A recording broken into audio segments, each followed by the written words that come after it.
नमस्कार, आपकी आवाज न्यूज चैनल में आपका स्वागत है। आपके साथ मैं हूं आफिया। रुक करते हैं हनुमानगढ़ की बड़ी खबर की ओर। भारतीय जनता पार्टी के कार्यकाल के 9 वर्ष पूर्ण होने पर देश भर में विभिन्न कार्यक्रमों के आयोजन किए जाएंगे। इसी के तहत हनुमानगढ़ जिला मुख्यालय पर भी कई कार्यक्रमों के आयोजन किए जाएंगे, जिसके लिए तैयारियां शुरू कर दी गई है। इन्हीं कार्यक्रमों को लेकर हनुमानगढ़ में भारतीय जनता पार्टी कार्यालय में एक बैठक की गई। भाजपा जिला अध्यक्ष बलवीर बिश्नोई ने इन कार्यक्रमों की विस्तार से जानकारी दी। साथ ही उन्होंने दावा किया कि केंद्र व राज्य में भारतीय जनता पार्टी पूर्ण बहुमत से सरकार बनाने जा रही है। राजस्थान में आमजन गहलोत सरकार से पूरी तरह से त्रस्त है। विशेषकर किसानों के लिए जो घोषणाएं की थी, सरकार ने उन्हें पूरा नहीं किया, जिसका खामियाजा सरकार को भुगतना पड़ेगा। आइए आप भी सुनिए क्या कहना है। भारतीय जनता पार्टी जिला हनुमानगढ़ की बैठक हुई। बैठक में मुख्य अतिथि हमारे आदरणीय सांसद महोदय थे और जो इस अभियान के पार्टी के पदाधिकारी संयोजक बनाए हैं वो भी उपस्थित थे। जो 9 वर्ष में मोदी जी के नेतृत्व में हमारी केंद्र में सरकार काम कर रही है, जनहित में काम कर रही है, सुशासन, विकास और अंतिम व्यक्ति यानी गरीब व्यक्ति के जीवन में बदलाव कैसे, उसके कल्याण कैसे हो, उसको लेकर हमने जो 9 वर्ष में काम किया है, उन 9 वर्ष के शासन के तहत अब हम जनता के बीच हमारी बात रखेंगे और इसको लेकर हमारे जिला से लेकर लोकसभा से लेकर मंडल स्तर और बूथ स्तर तक कार्यक्रम होंगे। उसमें सबसे पहले जो लोकसभा स्तर पर होगा उसमें तो विशाल एक जनसभा होगी और एक विकास तीर्थ से तात्पर्य कि जिस प्रकार हनुमानगढ़ में मेडिकल कॉलेज खोलना जनता के लिए विकास तीर्थ है। वाशिंग लाइन की बात हो, चाहे हमारी अमृतसर जामनगर जो ग्रीन कॉरिडोर जो पूरे हनुमानगढ़ जिले में से गुजरता है, इस प्रकार की जो महत्वपूर्ण जो विकास के काम हुए उनको लेकर हम उन विकास तीर्थ उनका नाम दिया और वहाँ जाकर जनता से भी रूबरू होंगे और मीडिया को साथ लेकर मीडिया से भी रूबरू होंगे। दूसरा होगा हमारा जिला स्तर पर कार्यक्रम।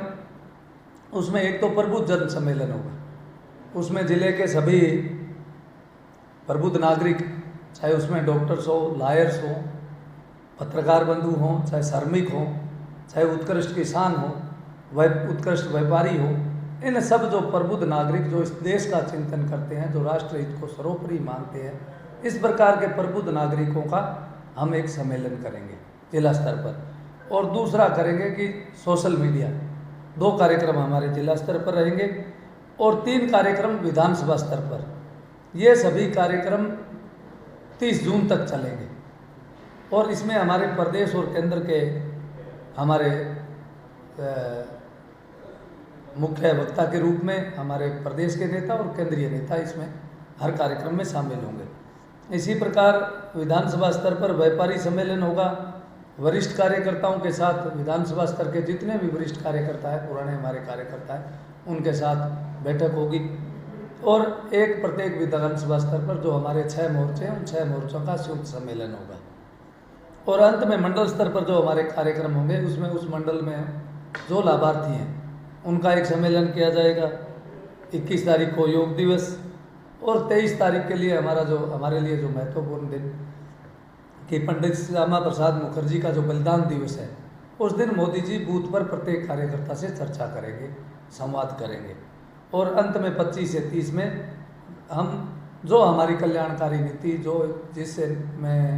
जिस नीतियों की वजह से इस देश में बदलाव आया है, देश में सुशासन आया है, देश सुरक्षा की दृष्टि से देश मजबूत हुआ है, इन सब बातों को लेकर जो हमारी 9 वर्ष की उपलब्धियां हैं उनको लेकर महाजन संपर्क करेंगे 25 से 30 तारीख। उसमें हमारे सभी पार्टी के पदाधिकारी, हमारे सभी जनप्रतिनिधि, पंचायत समिति, जिला परिषद के डायरेक्टर, चाहे हमारे पार्षद, सब वरिष्ठ लोग 5-5, 4-4 बूथ लेकर उन बूथों पर जाकर हम घर घर जनसंपर्क करेंगे और जनसंपर्क के माध्यम से हम जन समर्थन हासिल करके 2023 और 24 का चुनाव भारतीय जनता पार्टी 24 में पुनः केंद्र में स्थापित होगी और 23 में अजय भारतीय जनता पार्टी और इस कांग्रेस को सदा सदा के लिए विदा करने का काम हम सब लोग इस अभियान के मार्फत करेंगे। निश्चित तौर पर, क्योंकि जो इन 5 सालों में और 2018 में ये झूठे वादे करके किसान का संपूर्ण कर्जा माफ़ करेंगे, बेरोजगार को रोजगार देंगे,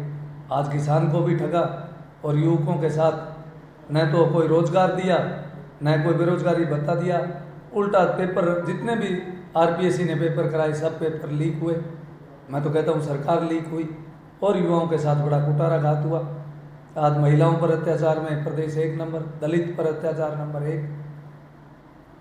तो इस सरकार का द्वारा रिपीट होने का कोई सवाल ही नहीं। भारतीय जनता पार्टी सत्ता में आएगी और अजय भारतीय जनता पार्टी राजस्थान में स्थापित होगी। सरकार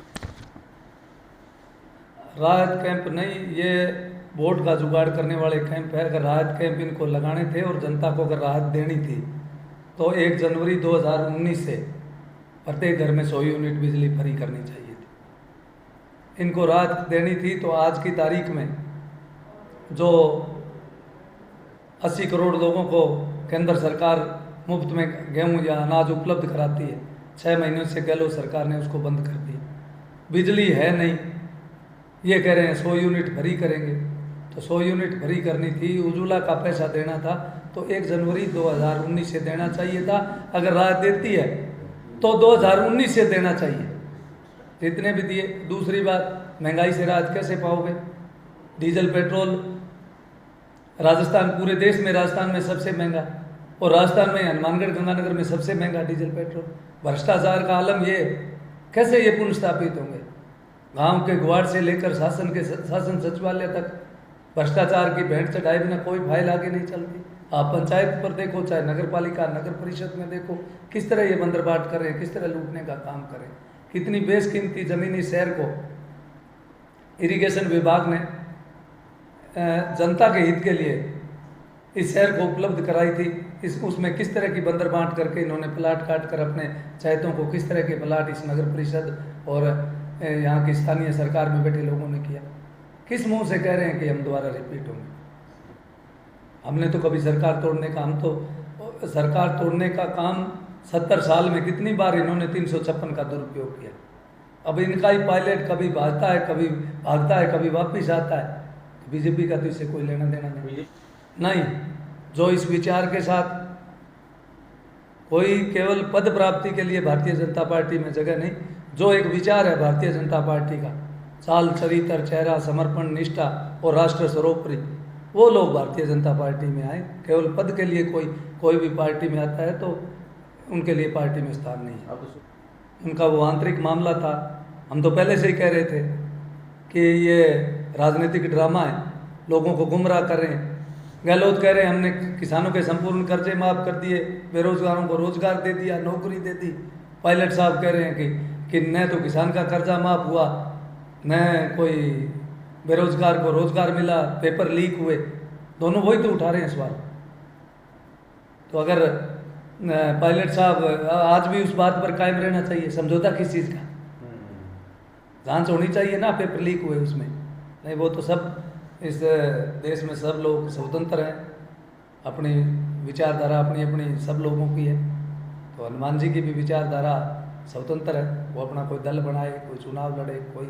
भारतीय जनता पार्टी को कोई परेशानी नहीं, क्योंकि भारतीय जनता पार्टी कार्यकर्ताओं पर आधारित पार्टी, और जो एक विजन लेकर इस प्रदेश का विकास, राष्ट्र सर्वोपरि और सब लोगों को साथ लेकर चलने का जो भाव है, वो उसी पर भारतीय जनता पार्टी काम कर रही है। और उसी के साथ हम सत्ता में पुनः वापसी करेंगे और जन कल्याण के कार्य जो हमने 2018 से पहले जो किए थे और इन्होंने जो बंद किए उन्हें पुनः शुरू करेंगे। वो राष्ट्रीय नेतृत्व तय करता है। और प्रधानमंत्री जी आज दुनिया के सबसे बड़े नेता हैं, दुनिया के वर्ल्ड लीडर हैं। तो उनके चेहरे पर अगर भारतीय जनता पार्टी राजस्थान में चुनाव लड़ती है तो बहुत अच्छी बात है, और लड़ना भी चाहिए और लड़ेंगे मोदी जी के नेतृत्व में। वो केंद्रीय जो हमारी समिति है चुनाव होने के बाद, वो सभी विधायकों से राय जान तय करती है, उसमें कोई दिक्कत नहीं। क्योंकि पार्टी का कार्यकर्ता या पार्टी के समर्पण या पार्टी का जो वोटर है, वो तो इस प्रदेश के विकास के लिए मुख्यमंत्री तय करना राष्ट्रीय नेतृत्व का काम है, विधायकों का काम। हम पराए घर में नहीं देखते, और हमारे घर में कोई गुटबाजी नहीं। हमारे बूथ से कार्यकर्ता से लेकर प्रदेश अध्यक्ष तक और चाहे जनप्रतिनिधि, हम सब एक जाजम पर बैठकर इस पार्टी के विचार को आगे बढ़ाते हैं। जनता के हित में जो काम है वो काम करते हैं।